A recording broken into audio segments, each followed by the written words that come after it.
You won't be joining us on the Cabo trip today, Mom. Michael wants his family only. The text from my daughter Sarah hit my phone screen like a slap across the face. I immediately called the moving company and canceled all remaining payments on their house. The sweet satisfaction of watching their dream crumble would be worth every penny I'd already spent.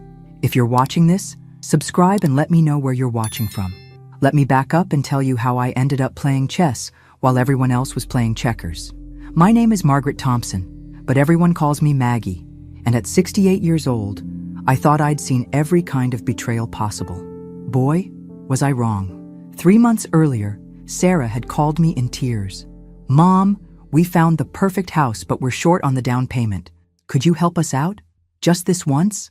The house was a stunning 4-bedroom colonial in the best neighborhood in town, complete with a 3-car garage and a pool.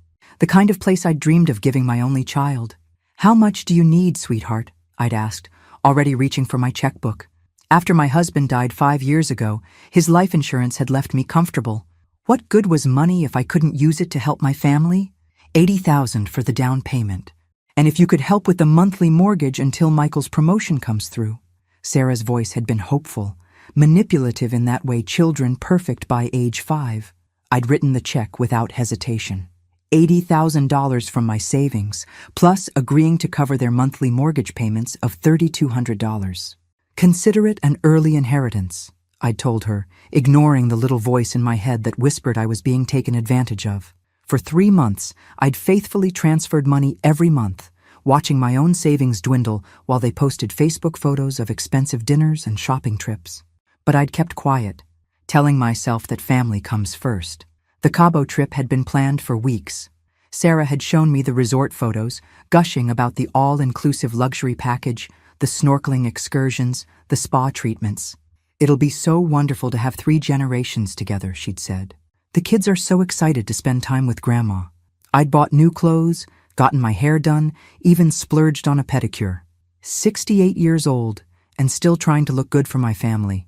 The thought makes me laugh now, though it wasn't funny then. That morning, I'd been loading my suitcase into the car when Sarah's text arrived.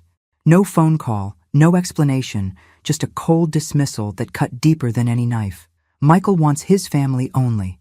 As if I wasn't family. As if the woman who'd raised Sarah for 18 years, who'd paid for her wedding, who was currently funding their lifestyle, was just some stranger they'd tolerate when convenient. I sat in my car for 10 minutes, reading the message over and over, feeling something crack inside my chest. Not break entirely, just crack enough to let the light in. The light that showed me exactly how stupid I'd been. That's when I made the first call. Hello, this is Margaret Thompson. I need to speak to someone about canceling automatic payments to the Henderson account. The mortgage company was surprisingly helpful once I explained the situation. Yes, Mrs. Thompson, we can stop all future payments immediately. However, you should know that the account is currently 3 months behind, even with your contributions. 3 months behind? I'd been paying their mortgage religiously every month. Where was that money going? I'm sorry. Could you repeat that? The mortgage payment is $4,200 monthly. You've been contributing $3,200, but there's been a shortfall of $1,000 each month that the primary borrowers haven't covered. My hands started shaking. They'd lied to me about the mortgage amount, letting me think I was covering the full payment while they struggled to come up with the difference. Except they weren't struggling. Michael had just bought a new BMW, and Sarah's Instagram was full of designer handbags and expensive wine tastings. I see. Please cancel all future payments from my account effective immediately. Ma'am, you should know that without your contributions, they'll be looking at foreclosure proceedings within 60 days. That's no longer my concern, I said, and meant it. My next call was to my neighbor's son, who happened to be a real estate attorney. David, it's Mrs. Thompson from next door. I have a hypothetical question about property ownership. Sure, Mrs. Thompson. What's going on? If someone puts down a substantial down payment on a house but isn't on the deed, do they have any claim to the property? There was a pause. Are we talking about a gift or a loan? I thought about all the times Sarah had promised to pay me back someday, while simultaneously treating my money like it was hers by right. Let's say it was presented as a loan but never formalized. Without paperwork, it's tricky. But if you can prove you made payments under the expectation of repayment or partial ownership, You might have grounds for a lawsuit, especially if there are text messages or emails discussing repayment. Oh, I had messages all right. 3 months of Sarah promising to make it right and pay you back with interest once Michael's promotion came through. Promotion that, I was beginning to suspect, was as fictional as their gratitude. David, I need to ask you another favor. Could you look into the property records for 1247 Elmwood Drive? I want to know exactly what the current mortgage situation is. Of course. Are you thinking of buying property in that area? Something like that. After hanging up, I sat in my kitchen, staring at the stack of thank you cards Sarah had sent over the years. Thanks for everything, Mom. You're the best mother in the world. Don't know what we'd do without you. Pretty words that cost nothing and meant less. My phone buzzed with a text from my 16-year-old granddaughter, Chloe. Grandma, why aren't you coming to Cabo? Mom said you were sick, but Dad's being weird about it. So Sarah was lying to the children too, telling them I was sick rather than admitting her husband had banned me from a family vacation I'd helped fund. The manipulation ran deeper than I'd thought. I texted back, just a change of plans, sweetheart. Have fun and take lots of pictures. But inside, I was plotting. If Michael wanted to play the game of his family only, then he was about to learn that my money was my money only. And unlike Michael, I played to win. David called back the next morning with information that made my blood boil. Mrs. Thompson, that property has quite a history. It was purchased 3 months ago for $600,000 with a down payment of $120,000. $120,000? But Sarah said they needed $80,000. According to the records, the buyers put down exactly $120,000.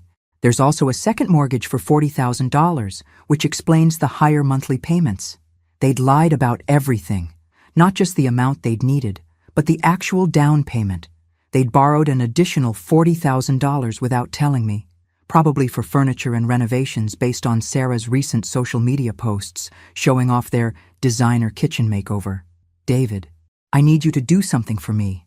I want to purchase that property. Purchase it? But it's already sold. Not if it goes into foreclosure. How quickly could that happen? There was a long pause. Mrs. Thompson, are you sure about this?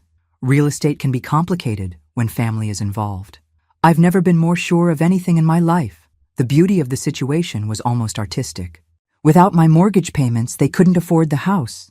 They'd be forced to sell quickly to avoid foreclosure, and I'd be ready with a cash offer.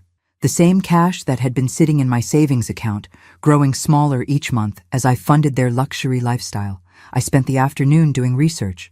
Michael worked in sales for a tech company, and his promotion seemed to be perpetually next quarter. Sarah worked part-time at a boutique, making just enough to cover her shopping habit. Without my $3,000 a month, they'd be financially devastated within weeks. The thought should have made me feel guilty.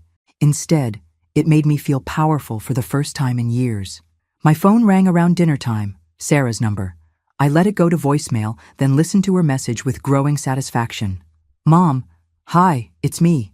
We just got to the resort and it's absolutely gorgeous. The kids wanted me to call and check on you since you're feeling under the weather. I told them you probably just needed rest. Anyway, we're having dinner by the pool tonight, and tomorrow we're going deep-sea fishing. Michael booked this amazing boat. Oh, and I meant to tell you, we might be a day late getting back. Michael wants to extend the trip. Love you. Not one word of concern about my sudden illness. Not one question about how I was feeling, or if I needed anything. Just a casual update from paradise, funded by my savings account. I called David back. How long do I have to wait before I can make an offer on a foreclosed property? Usually 60 to 90 days from the first missed payment. But Mrs. Thompson, I have to ask, are you absolutely certain about this course of action? This will likely destroy your relationship with your daughter. I thought about Sarah's text message, about being excluded from a family vacation because I wasn't real family, according to my son-in-law, about 3 months of lies regarding the mortgage amount, about the casual way they'd spent my money while treating me like a nuisance. David, my relationship with my daughter has been destroyed for months. I was just too blind to see it. Now I'm simply protecting my investment. In that case, I'll start preparing the paperwork, but you should know that they'll figure out you're behind this eventually. I smiled, feeling something that had been dead inside me for months suddenly spark back to life. I'm counting on it. The first missed mortgage payment hit their account on Tuesday. I know because David had set up alerts to track the property status. Sarah called that evening, her voice tight with panic. "Mom, there's been some kind of mistake with the bank. They're saying you canceled the automatic payment?" I was arranging flowers in my kitchen. Yellow roses from my garden. Amazing how much more beautiful everything looked when you weren't being taken advantage of. "There's no mistake, Sarah." "What do you mean there's no mistake? You agreed to help us with the mortgage." "I agreed to help with a $3,200 mortgage payment. I discovered it's actually $4,200, and you've been short every month for 3 months. I also discovered the down payment was $120,000, not $80,000 as you told me." The silence stretched so long, I thought the call had dropped. Finally, Sarah's voice came back, smaller now. "Mom, I can explain." "Please do. I'm fascinated to hear this explanation." "We needed the extra money for closing costs and immediate repairs. We were going to tell you, but you seemed so happy to help, and Michael thought..." "Michael thought what? That I was too stupid to notice? Too old to check the records? Too grateful for scraps of attention to question where my money was actually going? It's not like that." Sarah's voice was defensive now. "We were protecting you from the stress of the full amount." I almost laughed. Protecting me from my own generosity. By lying to me and letting me think I was covering your full mortgage while you struggled to pay the difference. Except you weren't struggling at all. You were buying BMWs and designer furniture. Michael worked hard for that promotion. He deserved a reward. What about what I deserved, Sarah? What did I deserve for handing over $80,000 and committing to monthly payments I couldn't afford?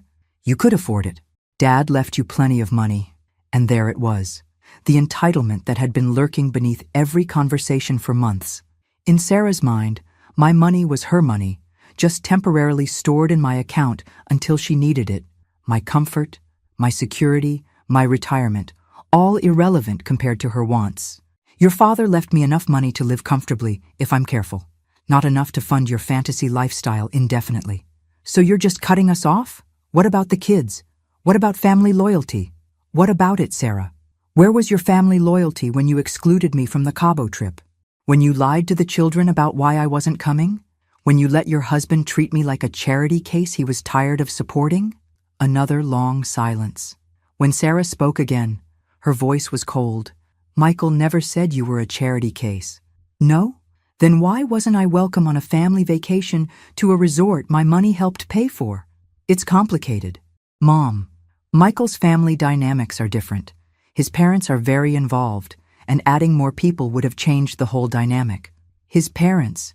You mean the people who contributed exactly $0 to your house, your lifestyle, or this vacation? That's not fair." "You're right, it's not fair. None of this has been fair, but it's about to become very fair indeed." I hung up before she could respond, feeling lighter than I had in months. The truth was finally out in the open. No more pretending their behavior was acceptable. No more making excuses for their ingratitude. No more funding people who saw me as an ATM with familial obligations. My phone immediately started ringing again. I turned it off and went to water my garden, whistling for the first time since my husband died. David called the next morning with an update. They missed their second payment. The bank has started formal proceedings. Also, there's been some interesting activity on the property. What kind of activity? Someone's been making inquiries about short sale procedures. I think they're panicking. Good. Panic was exactly what they deserved. I'd spent 3 months in financial panic every time I wrote those mortgage checks, watching my savings disappear while they lived like royalty. Turnabout was fair play. "Mrs. Thompson, I should warn you, they've retained an attorney. Someone from downtown. Expensive firm. They're probably going to claim the money was a gift, not a loan. Let them try. I have 3 months of text messages from Sarah promising to pay me back with interest once Michael's promotion came through. I also have documentation of every payment I made, clearly labeled as loan to Sarah and Michael in my banking records." "Smart. You've been planning this." "No, David. I've been documenting it. There's a difference." That afternoon, a process server appeared at my door with legal papers. Sarah and Michael were suing me for financial elder abuse and demanding I resume mortgage payments while they pursued resolution of the property dispute. I actually laughed out loud. They were claiming I was abusing myself by refusing to give them money. The audacity was breathtaking. My phone rang an hour later, a number I didn't recognize. Mrs. Thompson? This is Janet Morrison from Morrison, Klein & Associates. I represent your daughter and son-in-law. How lovely for you. Mrs. Thompson, I think there's been a misunderstanding. Your family is simply asking that you honor your original commitment to help with their mortgage while we work out the details of repayment. There's no misunderstanding, Ms. Morrison. I loaned money to people who lied about how much they needed and what they were using it for. When they excluded me from a family event because I wasn't real family, I decided my money wasn't real money either. That's a very emotional response to what appears to be a simple family miscommunication. Emotional. Of course, that's how they'd frame it. The hysterical old woman who couldn't handle a little exclusion. Ms. Morrison, I'm 68 years old, not 6. I don't make financial decisions based on emotions. I make them based on respect. Your clients have shown me none. Mrs. Thompson, if you force this property into foreclosure, you'll destroy your daughter's credit and your grandchildren's stability. Is that really what you want?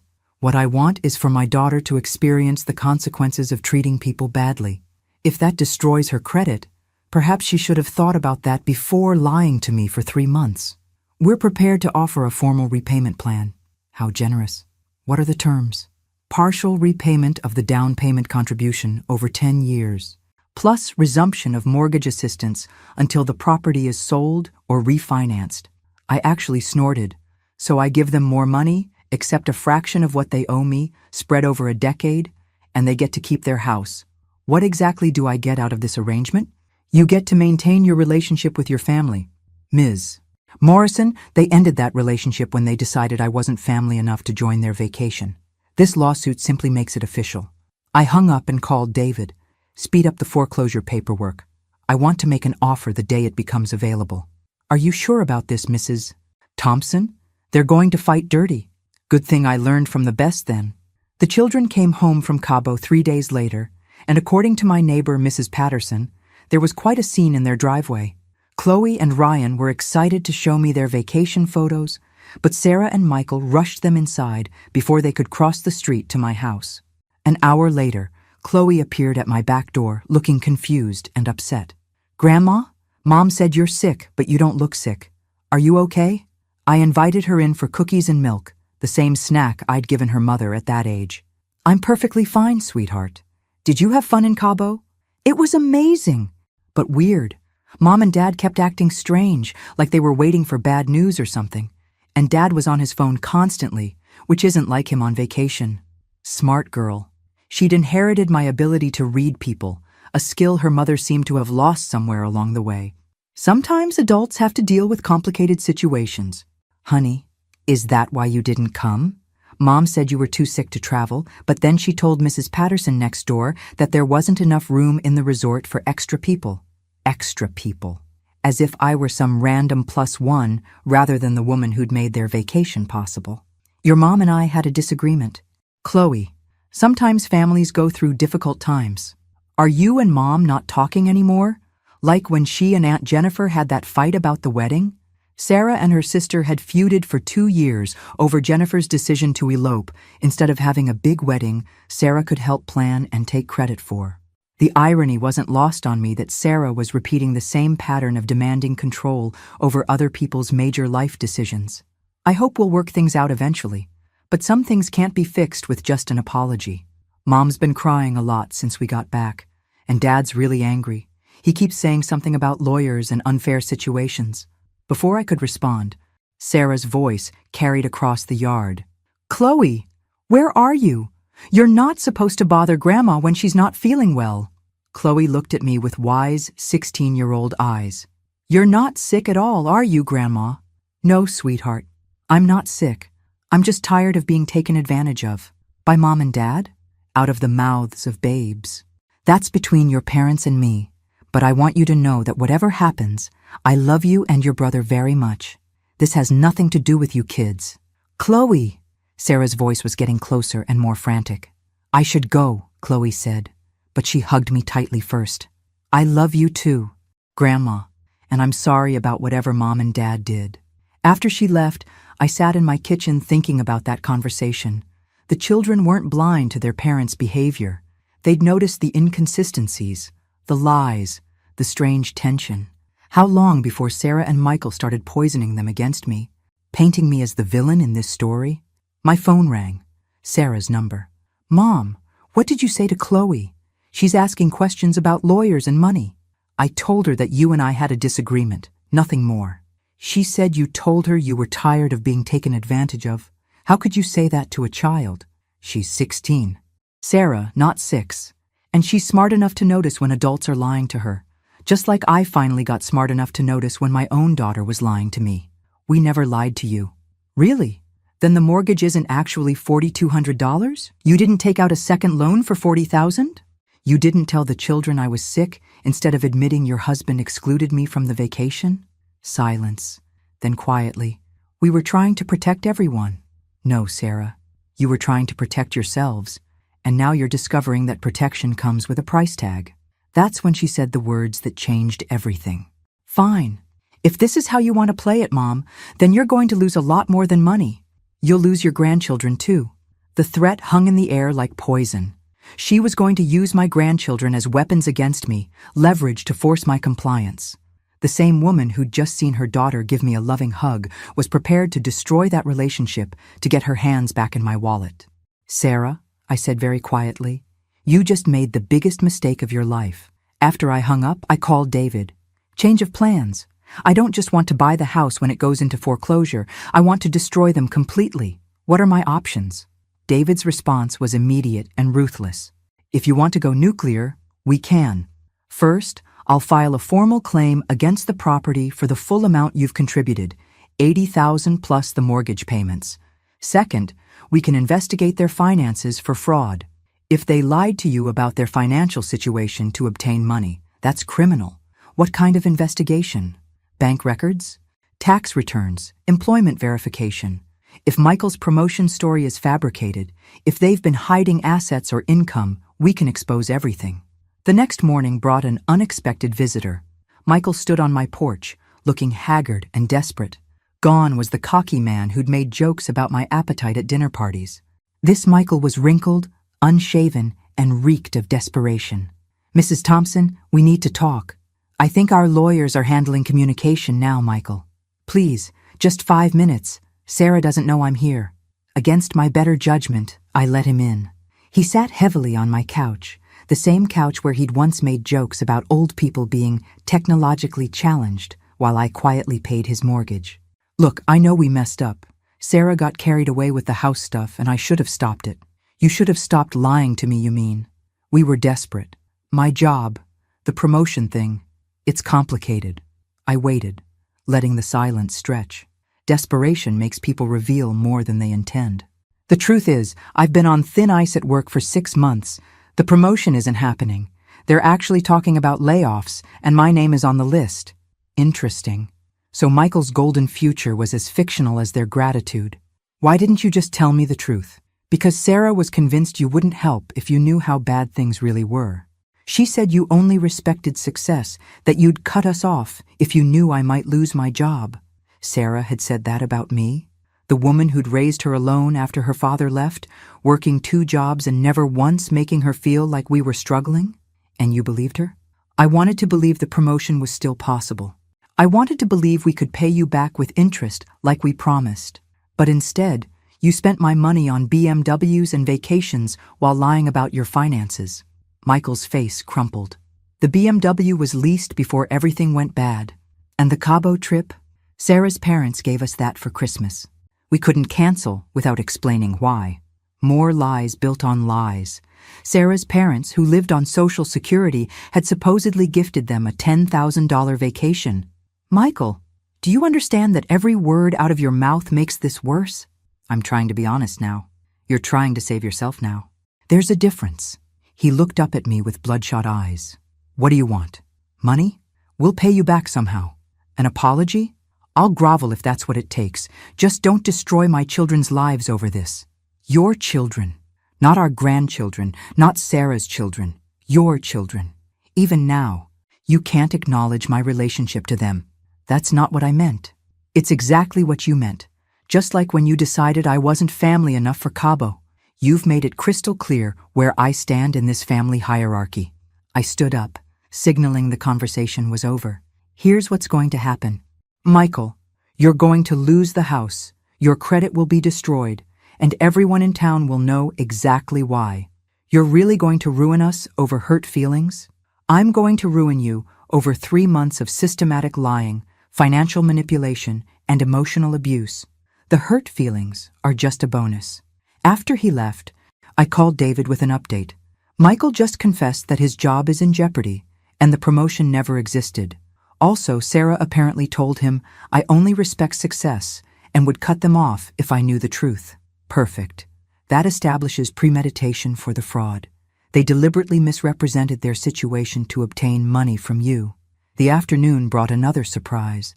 A knock from Mrs. Patterson, my neighbor, looking concerned. Maggie, I hope you don't mind me asking, but there's been a lot of activity at Sarah's house. Moving trucks, people going in and out. Is everything all right? Moving trucks? They were trying to flee before the foreclosure was complete. What kind of moving trucks? The expensive kind. They've been loading furniture all morning. Sarah told me they were putting things in storage temporarily, but... She shrugged. It looked like they were packing everything valuable. Of course they were.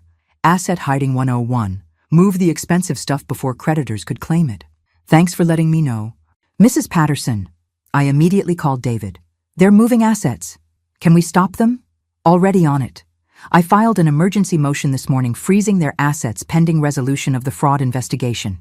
If they're caught moving anything of value, it's contempt of court. This was getting better by the hour. The next morning, David called with news that made my entire week. Margaret, you're not going to believe what the forensic accountant found. Try me. Michael has been unemployed for 2 months. He's been getting severance pay and pretending to go to work every day. Sarah has no idea. He's been lying to her too? It gets better. The BMW payments are 3 months behind. The credit cards are maxed out. And here's the kicker. They took out a home equity line of credit against the house for $60,000 and didn't tell you. I sat down hard in my kitchen chair.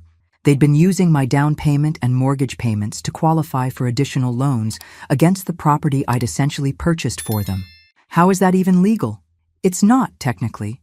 They committed fraud to obtain the original mortgage by inflating their income, and they've been using your money to cover their deception. We're talking about potential criminal charges. What kind of charges? Fraud? Identity theft if they forged any documents? Possibly racketeering if we can prove they planned this from the beginning. My phone buzzed with a text from Sarah. Mom, we need to talk. It's important. I ignored it. An hour later, she showed up at my door, and this time she wasn't alone. She'd brought Ryan, my 14-year-old grandson, as emotional ammunition. Hi, Grandma, Ryan said, looking confused. Mom said you weren't feeling well and needed cheering up. I'm feeling fine, sweetheart. Your mother and I just need to have an adult conversation. Sarah's jaw was tight. Ryan, why don't you go play in Grandma's backyard for a few minutes? After he left, Sarah turned to me with fire in her eyes. You called the bank. You froze our accounts. We can't access our own money. Your money?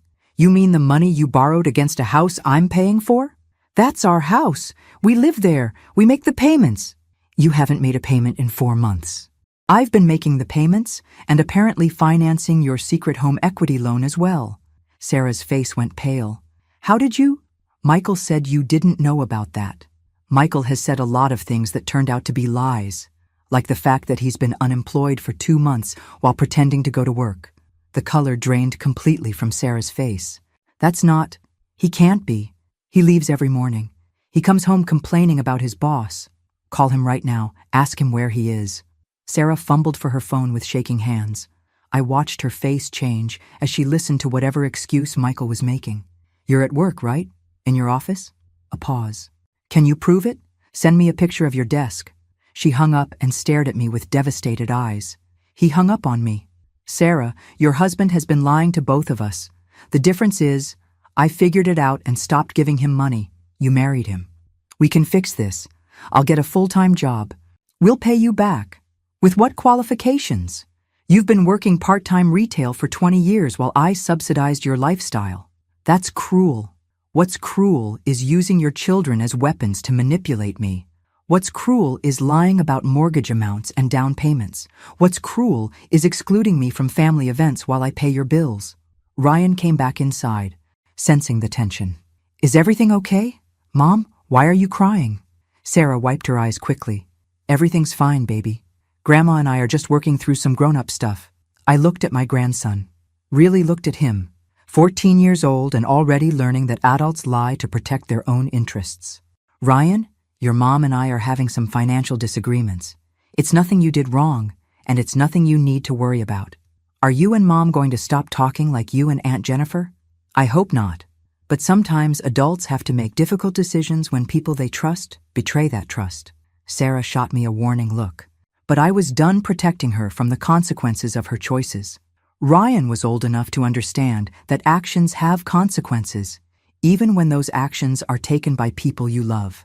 After they left, I sat in my living room feeling oddly empty. The victory was everything I'd wanted, but seeing the devastation in Sarah's eyes when she realized Michael had been lying to her too, it was harder than I'd expected. My phone rang. David's voice was excited. Margaret, we just hit the jackpot. Michael had been filing fraudulent tax returns, claiming income from his old job for months after he was fired. The IRS is now involved. The satisfaction was immediate and overwhelming. How much trouble is he in? Federal charges, potentially. Tax fraud, bankruptcy fraud if they try to file.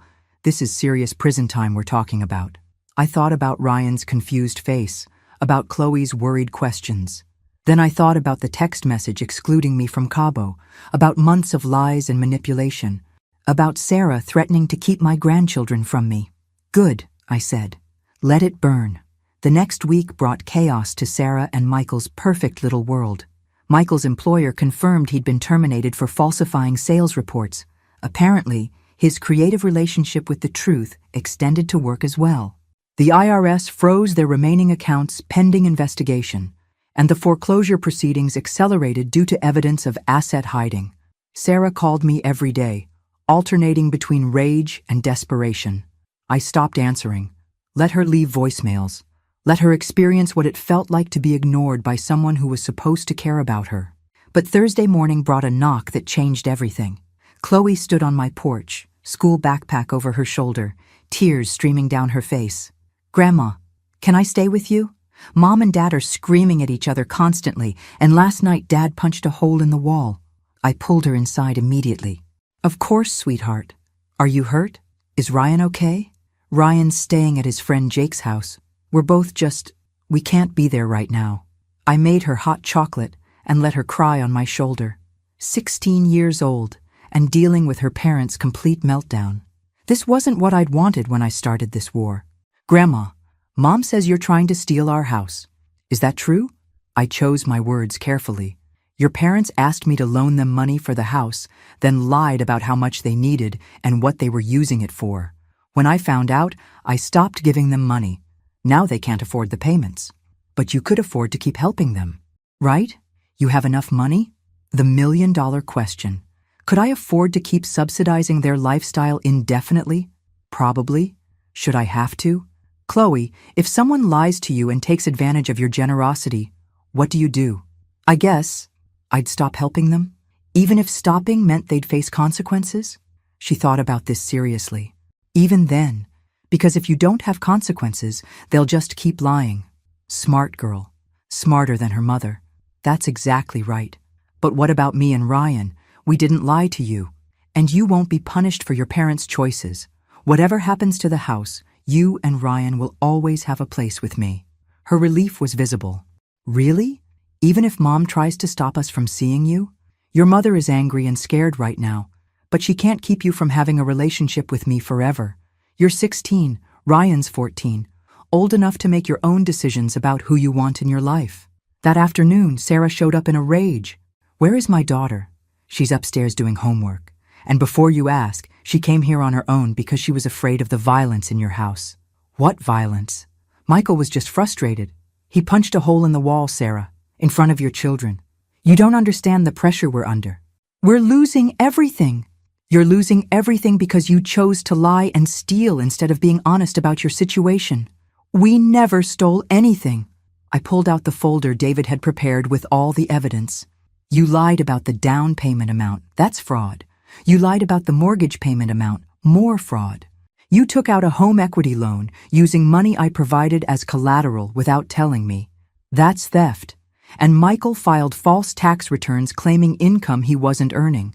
That's federal fraud.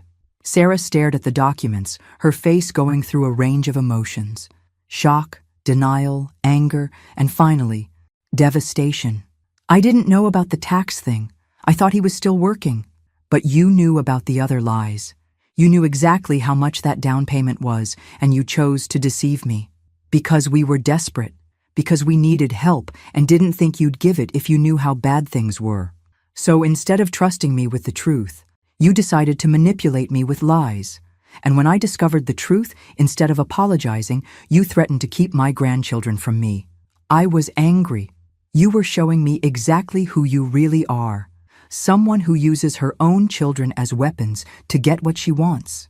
Chloe appeared at the top of the stairs. Mom, can you please stop yelling? This is exactly why I can't be at home right now. Sarah looked up at her daughter with desperate eyes. Chloe, you don't understand what Grandma is doing to our family. I understand that you and Dad have been lying to everyone, including me and Ryan. I understand that you're losing the house because you can't afford it without Grandma's help. And I understand that instead of apologizing for lying, you're trying to blame Grandma for not wanting to be lied to anymore. The silence that followed was deafening. My 16-year-old granddaughter had just articulated the situation more clearly than any adult in the room. Sarah's face crumpled. How did this all go so wrong? It went wrong the moment you decided that lying was easier than telling the truth, I said quietly. And it got worse every time you chose to double down instead of coming clean. What can I do to fix this? For the first time in weeks, Sarah was asking instead of demanding. Progress. Start by being honest. With me, with your children, with yourself. Stop blaming everyone else and take responsibility for the choices you've made. And then you'll help us? I looked at Chloe, standing on the stairs watching her mother beg. Sarah, the time for me to rescue you has passed. You're a grown woman with children of your own. It's time you started acting like it. The foreclosure sale was scheduled for the following Tuesday. David had prepared all the paperwork for my cash offer, and we were confident I'd be the only serious bidder. After all, who else would want a house with a complicated legal history and potential federal fraud implications? That's when Michael made his final, desperate move. Sunday evening, my doorbell rang. I expected Sarah, maybe the children, possibly even Michael trying one last manipulation.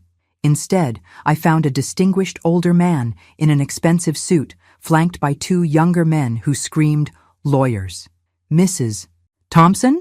I'm Frederick Morrison, senior partner at Morrison, Klein & Associates. We represent the Henderson family. I thought Janet Morrison was representing them. Janet is my daughter and a junior associate. This situation has escalated beyond her experience level. He wasn't wrong about the escalation. What can I do for you, Mr. Morrison? May we come in? I think you'll find our offer very interesting. Against my better judgment, I let them into my living room. Frederick Morrison had the kind of presence that commanded attention. Silver-haired, impeccably dressed, radiating the confidence that comes from decades of high-stakes negotiations. Mrs. Thompson, my clients have made some poor decisions, but they're prepared to make this right.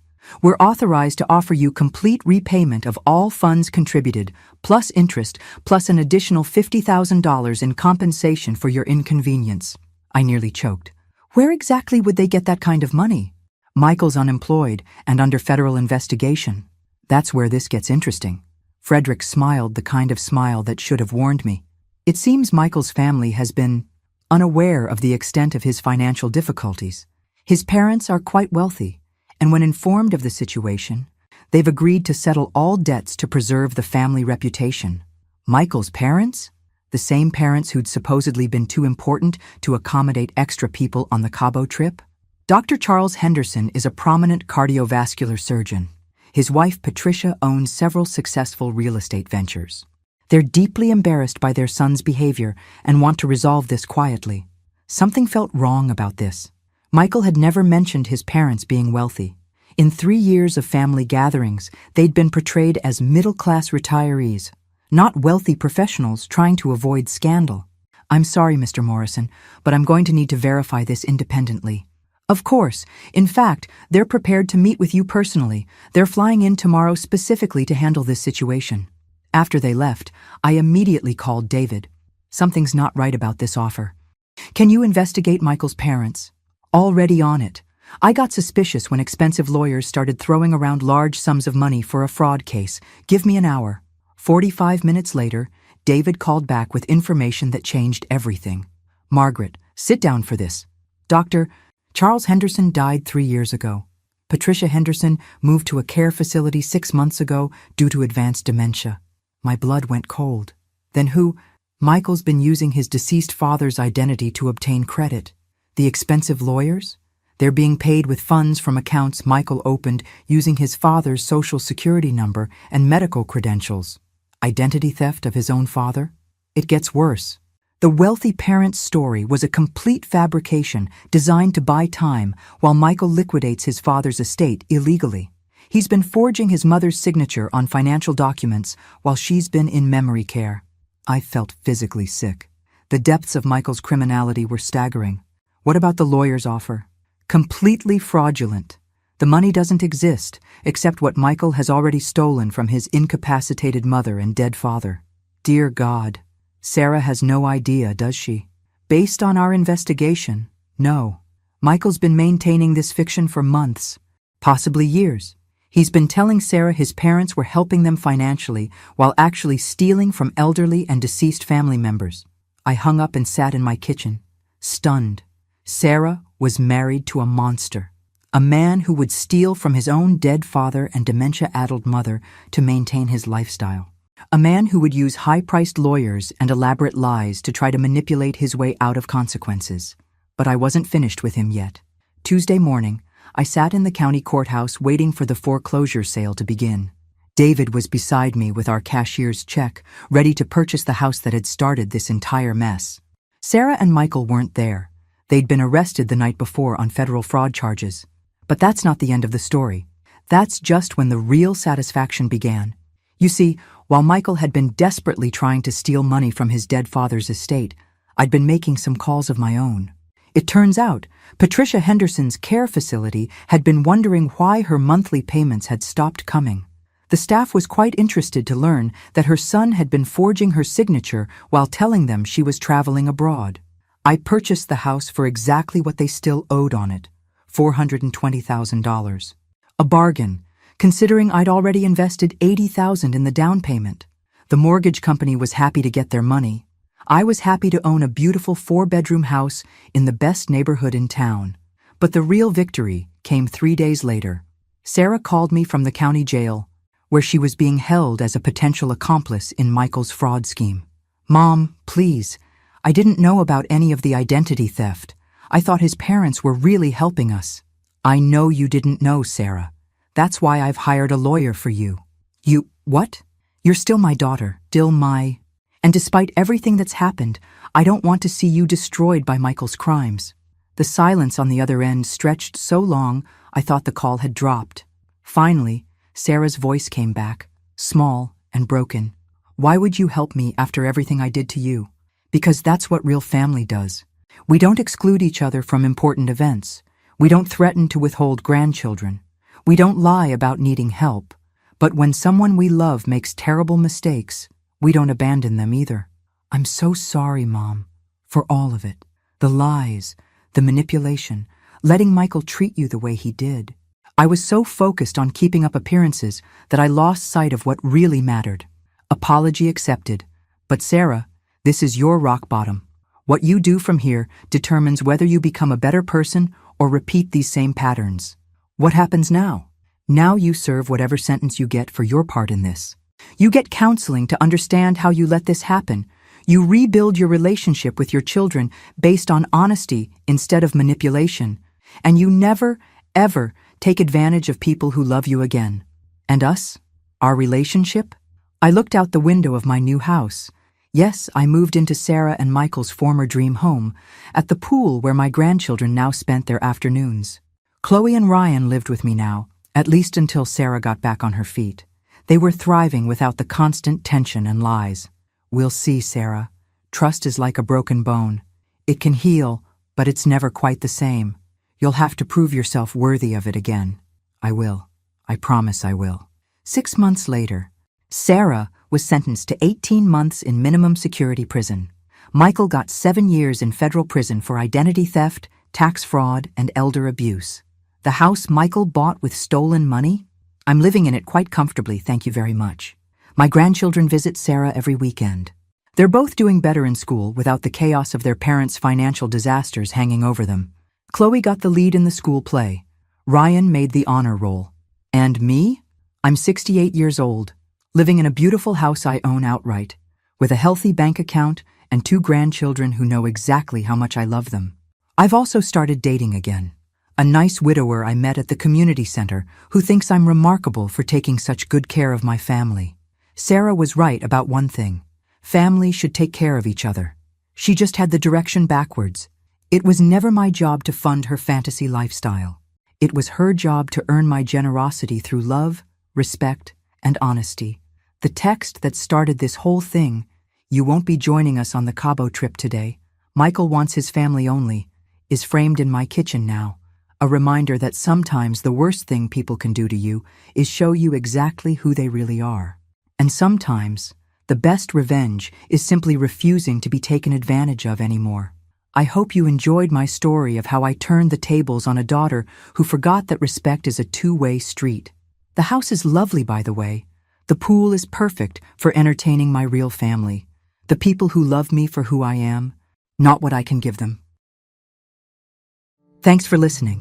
Don't forget to subscribe and feel free to share your story in the comments. Your voice matters.